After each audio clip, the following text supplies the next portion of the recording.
Fluge Chisantanas, Tot George P. Jake Yaqua. We are teaching today out of Gentle Woods Park in Monmouth, Oregon, where I live. Gentle Woods Park is one of the parks we go to a lot during swim lessons and during some of our other field trips. Right now, the park is mostly closed due to the COVID-19 pandemic, and I'll go around the park showing you a little bit about that. At this time, it's recommended that you wear a cloth mask anytime you have to go out in public. Mine is over in my car, so if I had to go into a store for any reason, I would put the mask on. Otherwise, remember, stay home and save lives, guys. All right, let's get up and go for a walk. So today we will be reading chapters 5 and 6 out of The Lion, the Witch, and the Wardrobe. But first, let's have a little look at the park. So as you can see, they have all the slides taped off, so you can't use them. Over here's where you guys like to do different kinds of games, and you have the tape up over here as well. Come on, Jake, you can't play over there. So that's one of the things that's been different for me during this COVID-19 thingy, is having the parks be all closed like this. It's also part of the reason that we can't go to class, because we're trying to keep our social distancing and our self-isolation to keep everyone safe. So earlier today I was thinking about, well, who do I want to keep safe? Because I know sometimes this sickness, it affects other people more than others. So I'm doing my best to stay safe and keep safe so I can keep my mom safe. Anyway, we're out walking, and you can see on the other side of the bridge where we like to eat and play, and I yell at you guys for trying to get near the water. Oh, Jake flopping. But that other side of the park is also shut off with tape. So we get to go on the other side of the bridge where you don't usually get to go. Jake, wait, you're tangled up, buddy. Come on. He's happy to be outside.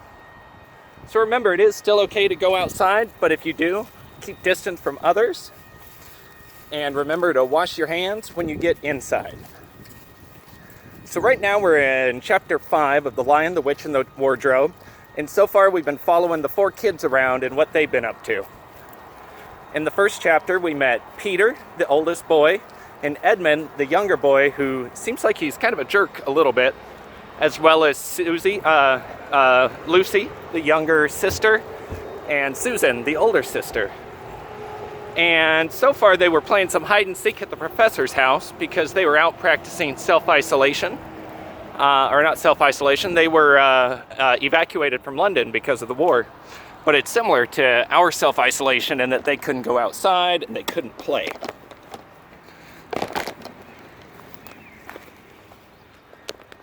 So one of the things they did was tried their best to enjoy the big house of the professors, and they played hide and seek. And during that time, Lucy went into the wardrobe and found the magical world of Narnia. And let's see where we are at this time.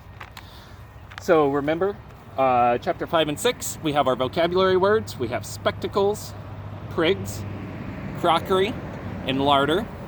And remember, if you or someone in the community needs help, we have these resources available. The food pantry is 503-879-FOOD. And some general support options you might find would be at 503-879-HELP.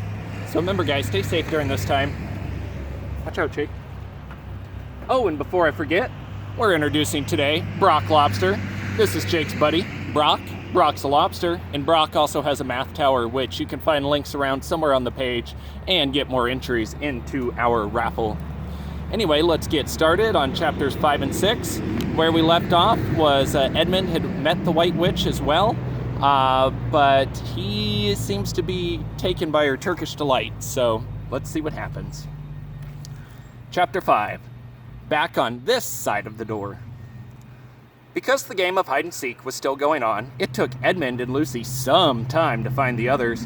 But when at last they were all together, which happened in the long room, where the suit of armor was, Lucy burst out, "Peter! Susan! It's all true! Edmund has seen it too! There is a country you can get through the wardrobe! Edmund and I both got in! We met one another in there, in the wood! Go on, Edmund, tell them about it!" "What's all this about?" Ed, said Peter. And now, we come to one of the nastiest things in this story. Up to that moment, Edmund had been feeling sick and sulky and annoyed with Lucy for being right, but he hadn't made up his mind what to do. But when Peter suddenly asked him the question, he decided all at once to do the meanest and most spiteful thing he could think of. He decided to let Lucy down. Give me just 1 minute and we'll adjust the camera to include our co-star.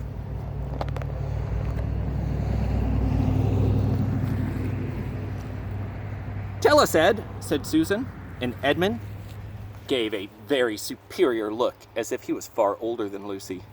There was really only a year's difference. And then a little snigger and said, "Oh yes, Lucy and I have been playing, pretending that all her story about a country in the wardrobe is true. Just for fun, of course. There's nothing there, really." Poor Lucy gave Edmund one look and rushed out of the room. Edmund, who was becoming a nastier person every minute, thought he had scored a great success and went on to say, "There she goes again. What's the matter with her? That's the worst of young kids. They always—" "Look here," Peter said, turning on him savagely. "Shut up. You've been perfectly beastly to Lou ever since she started this nonsense about the wardrobe, and now you go playing games with her about it and setting her off again. I believe you did it simply out of spite."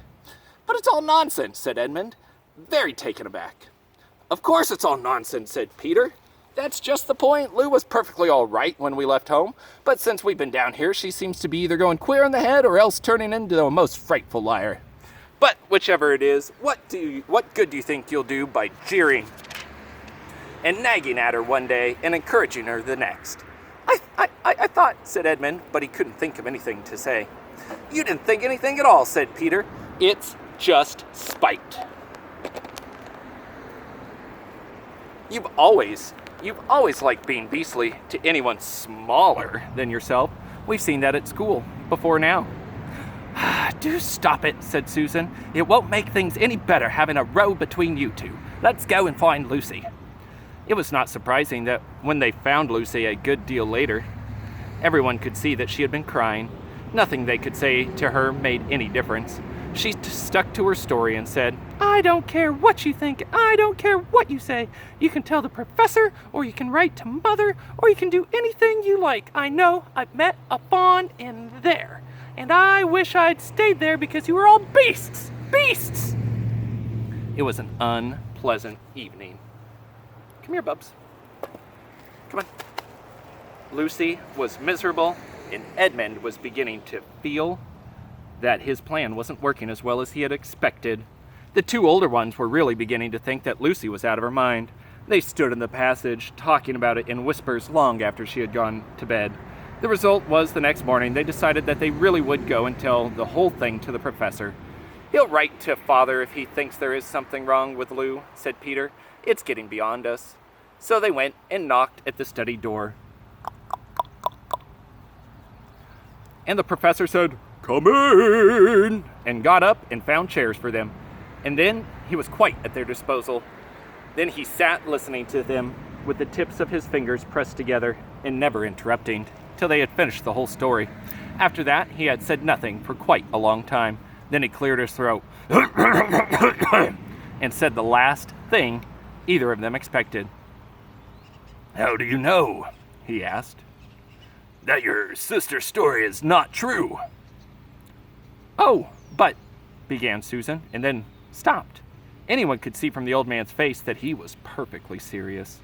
Then Susan pulled herself together and said, "But Edmund and they had only said they'd only been pretending." "That is the point," said the professor, "which certainly deserves consideration. Very careful consideration. For instance, if you will excuse me for asking the question, does your experience lead you to regard your brother or your sister as the most reliable? I mean, which is more truthful?" "That's just the funny thing about it, sir," said Peter. "Up till now, I'd have said Lucy. Every time." "And what do you think?" said the professor, turning to Susan. "Well," said Susan, "in general, I'd say the same as Peter. But this couldn't be true, all this about the wood and the fawn." That is more than I know," said the professor, "and a charge of lying." against someone whom you have always found truthful. Huh, that's a very serious thing. Very serious thing indeed. We were afraid it mightn't even be lying, said Susan. We thought there might be something wrong with Lucy. Madness, said the professor, quite coolly. Oh, you can make your minds easy about that. One has only to look at her and talk to her to know that she is not mad. But then, said Susan and stopped. She had never dreamed that a grown-up would talk like the professor and didn't know what to think. Don't go too far. Come here. Logic, said the professor half to himself. Why don't they teach logic at these schools? There are only 3 possibilities. 3. Either your sister is telling lies, or she is mad, or she is telling the truth. You know she doesn't tell lies, and it is obvious that she is not mad. For the moment, then, and unless any further evidence turns up, we must assume she is telling the truth. Susan looked at him very hard, and was quite sure from the expression on his face that he was not making fun of them. But how could it be true, sir? Said Peter. Why do you say that? Asked the professor. Well, for one thing, said Peter, if it was real, why doesn't everyone find this country every time they go to the wardrobe? I mean, there was nothing there when we looked. Even Lucy didn't pretend there was. What has that got to do with it? Said the professor.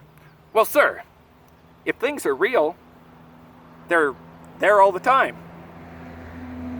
Are they? Said the professor. And Peter didn't quite know what to say. Jake, come on. That Jake, what a co-host. Come here, Bubs.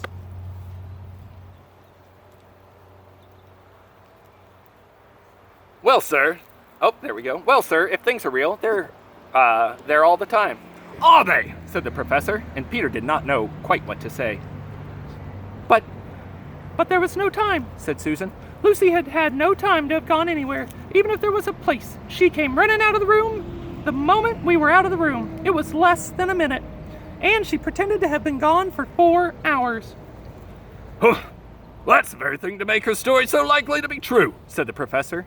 If there really is a door in this house that leads to some other world, and I should warn you that this is a very strange house, and even I know very little about it, if I say she had gotten into another world, I should not at all be surprised to find that the other world had a separate time of its own.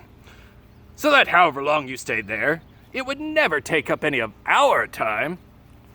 On the other hand, I don't think many girls of her age would invent that idea for themselves.